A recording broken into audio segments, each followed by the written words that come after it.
If I look like I'm literally sweating the ocean right now, it's because I think I am. It's just incredibly hot in my room and I'm wearing this jacket and I'm not sure why.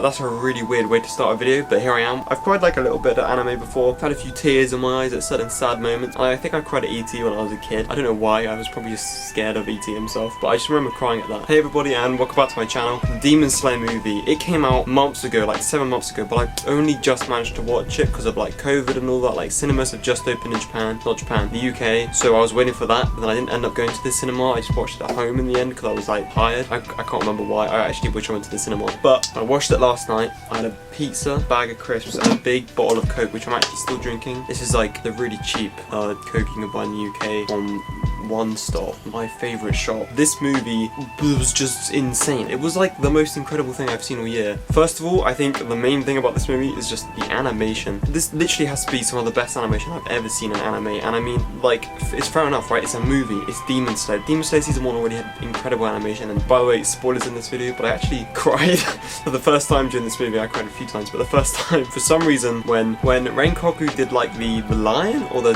tiger sort of barrage thing, I can't remember what it was called, but that was just so cool, and I was just like, yes, yes, yes. Oh, fuck, it was so good, and like I had tears in my eyes from that, from the animation alone. I mean, Demon Slayer's art style really sells itself to good animation. I love the way they do their line work with like the really thick lines to thin lines. It looks really good and it gives it a really unique and just good looking style, I guess. Every single frame is just a goddamn masterpiece. I could literally pause it anywhere and it's like, so sexy. Driving force for this film though was definitely the action. Two main fights in this. There was the first fight with like the dream sequence going on with the first demon, and then the second fight, which I'll get to in a bit, but the first fight was so cool. The dream sequence was super unique and I really liked it. It sort of introduced this new idea to Demon Slayer, I believe, with like the whole spiritual thing in your mind. That was really cool. I really enjoyed it, but I do think it went on a bit too long, or at least I think Tanjiro's dream went for a bit too long, and I would have liked to have seen a bit more development in Rengoku's dream, even though it's a bit hard because Tanjiro is obviously the main character, and I think if it wasn't for that fight, he would honestly barely be in the movie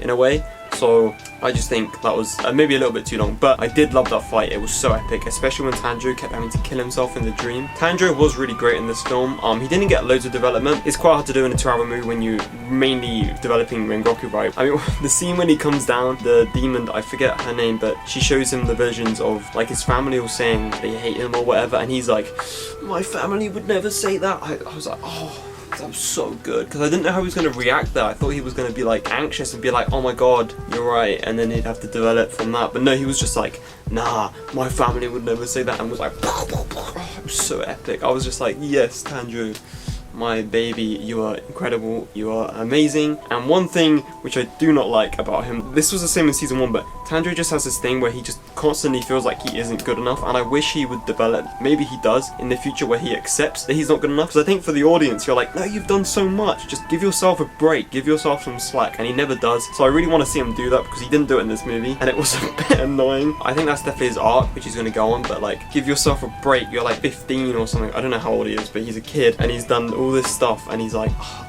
I haven't done enough. But I think that's something which happens a lot in anime. Also, another one of my favourite moments was when Tanjiro was like killing himself loads, and then he wakes up and he almost does it in like real life, and Inosuke stops him. Inosuke was like the dark horse or whatever it's called in this film. Is that the right term? I don't know. In a film where the other characters didn't develop much, like not even Tanjiro did, Inosuke had some really good moments, like that moment when he stopped Tanjiro from killing himself, like the end moment when he joins in the fight. And I just think he showed more empathy in this film, and he showed his feelings more. I think he wasn't afraid to show that he liked Tanjiro and that he cares about him, and he cares about Zenitsu, and he cares about Nezuko. He would protect them, and I think that was really refreshing to see. I think it was really cool, and I really liked him in this movie. He was great. He was one of my favourite characters. Zenitsu didn't get much time, but in like a 2-hour movie where there's quite a few characters, it's hard to give everyone time. But I really like Zenitsu. I know a lot of people don't like him, and that's understandable, but I really can't wait to see his arc. And although he didn't get much development in this movie or much like cool flashy moments, I'm sure he'll get them in the future. So I'm really excited to see where Zenitsu goes, what his arc is, because he's obviously got a lot of development to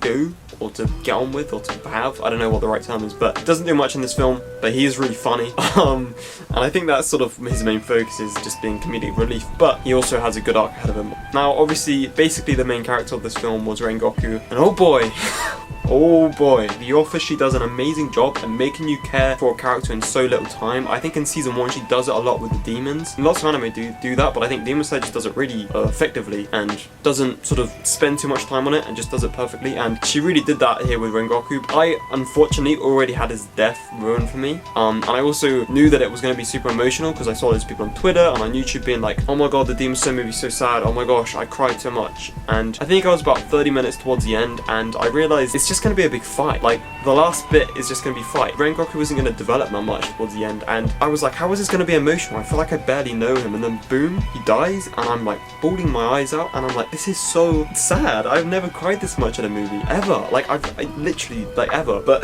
this movie I was like actually crying at because I really cared for Rengoku, and it was just a really perfect arc. Like, we didn't get much information on him or his backstory. We just got just enough with his dad and his younger brother and his mum, and it was perfect, really. It was all that we needed, and I would say, yeah, he didn't develop much, but he got all the development he sort of needed for us to care about him and for us to be this character who isn't that important, I feel like, in the grand scheme of things, but is important for this arc and for this part of the story. But he obviously wanted to make the world a better place, and I think his father neglected him a bit, and he obviously eventually got that from his mother when he saw her just before he died, and that was so perfect, so good, and his mother seemed like such a nice person. And I remember when the demon didn't die, I found it so unsatisfying. I was like, he's just died for no reason. And then when he said, well, I've saved everyone on this train, no one's died, so I'm actually the winner and the demon is the loser, I was like, that is so good. And I was crying so hard, and I was like, he did win, he won. And I was like, damn, this guy just saved 200 people from dying, even though the train was like all mushed up and like there was no one there. I'm pretty sure everyone's dead. No, I'm joking. But yeah, his arc was just incredible, and even though it was barely touched upon in the end and he got a lot of development but also not that much at the same time in a weird way, it was still extremely sad for some reason.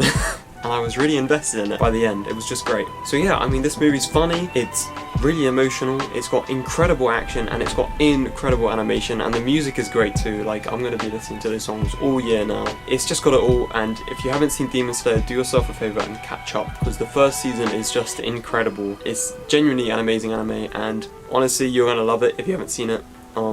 Although I'm not sure why you're this far through the video if you haven't seen it. And I'm obviously super excited for the next season, season 2, coming out this year. It looks so cool, the trailer looks sick, oh my god. So I'm really excited for that because I know it's going to be great, because Demon Slayer is great and I have faith in the writer because she is obviously a fantastic writer. So yeah, I'm really excited to see what happens next. I'm excited for the development the character's going to get, I'm excited for the fights, the animation, everything. Tell me what you thought in the comments below, because I love this movie, and if you liked it too, make sure you tell me. If you like this video, give it a like. If you didn't, dislike it. Subscribe for more, or just to help me out, because it does mean a lot.